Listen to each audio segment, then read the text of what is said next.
An Instagram influencer with links to Tekashi 6ix9ine passed away over the weekend. We're going to dive into a little bit of the details.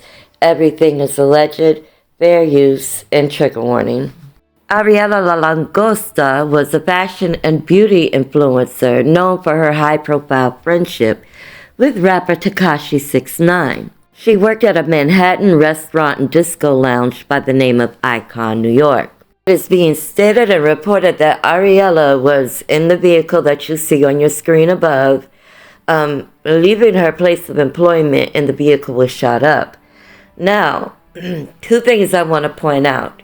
The vehicle that was shot up was a vehicle given to her allegedly by Tekashi 6ix9ine. Reports are also stating that there was a passenger, and that passenger was her partner. Now, they have not named officially, but the blogs are coming out saying that that person was Tekashi. So was this a hit on him?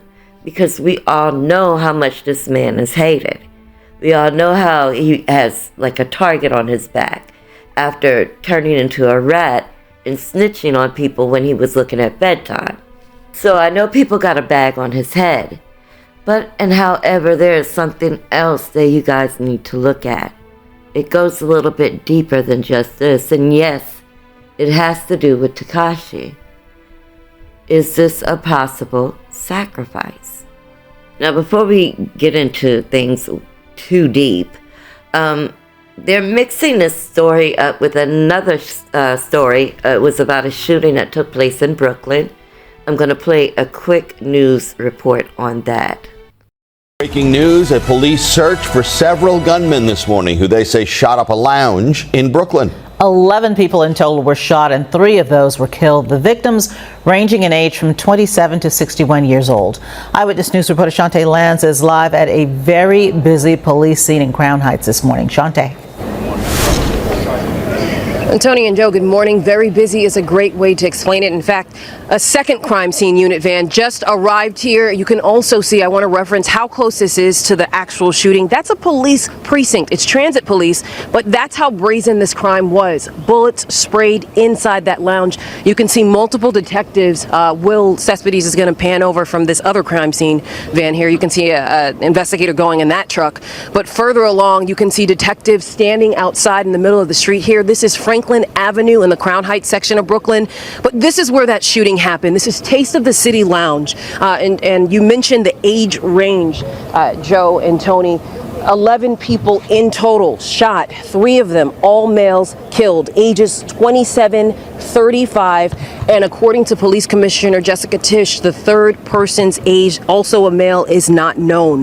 This happened just after 3 in the morning. 36 shell casings at least were gathered from multiple guns. That's according to police. So far, no arrests, but they're canvassing this area for videos of any information on those suspects. They also found, we want to mention, a gun at Bedford Avenue and Eastern Parkway, not too far from here, but they're not sure if that's connected. Again, that's according to the police commissioner.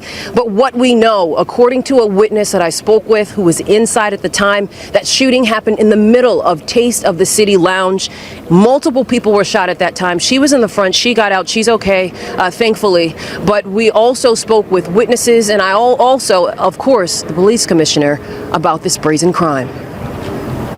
Officers arrived within minutes of the first 911 calls and found numerous gunshot victims inside of the location. Currently, we have identified 11 victims ranging in age from 27 to 61, 8 males and 3 females. 3 of the victims. And back out live here outside of Taste of the City Lounge, that Commissioner Tisch also mentioned that there was a shooting here November of 2024 that they have on record, someone getting shot. They didn't die, but this, of course, is the worst. This is a mass shooting. She also said shootings up until this point wasn't as bad, but obviously now, after today, they have their hands tied and they'll be on this scene all day. I play that because there are a few publications mixing the stories up. These are 2 separate stories. But after the news of Ariela's passing broke out, many wondered if they were tied to one another. And that's not the case. It's 2 separate restaurants. Ariela works at Ikon, New York. The other shooting was a mass shooting that took place at the Taste of the City Lounge in Brooklyn.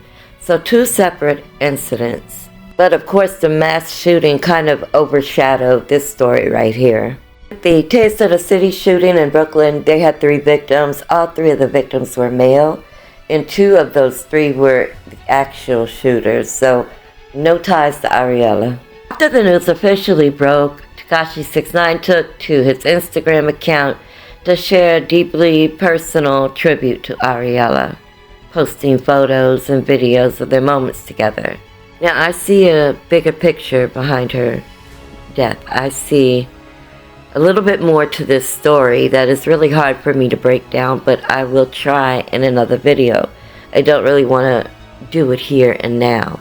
But to understand where my mind is going, go to Call Me Kinfolk on YouTube and look at his most recent upload about the situation.